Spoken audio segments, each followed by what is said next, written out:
Pemilihan presiden 2024 diprediksi bakal menarik, mengingat banyak tokoh yang berpeluang untuk maju dalam bursa calon presiden. Seperti nama Panglima TNI Jenderal Andika Perkasa yang mendapat dukungan dari beberapa partai politik.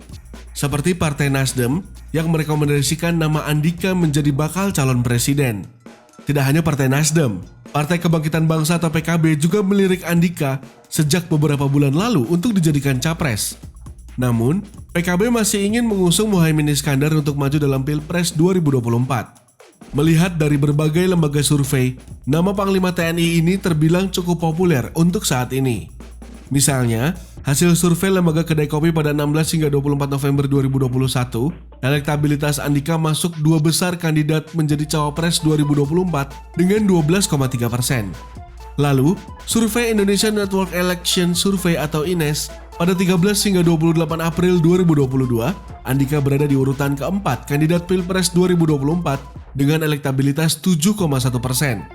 Nama Andika Perkasa juga muncul dalam survei yang dilakukan lembaga Saiful Mujani Research and Consulting atau SMRC. Tidak seperti lembaga survei lain, SMRC membeberkan nama jenderal tersebut tidak terlalu populer, hanya 1% dari hasil survei mereka. Walaupun nama menantu Hendro Priyono ini kerap disebut-sebut bakal meramaikan pesta demokrasi 2024, namun jalan yang harus ditempuh masih cukup terjal. Pengamat politik dari Universitas Al-Azhar Ujang Komarudin menilai, untuk saat ini, lebih baik tidak membawa nama Jenderal Andika Perkasa dalam riuh politik. Terlebih lagi, saat ini, Andika Perkasa statusnya masih aktif menjadi Panglima TNI. Mestinya jangan ditarik-tarik masuk politik. Saat ini bisa saja Andika masuk jadi dalam bursa capres karena posisinya sedang jadi Panglima TNI.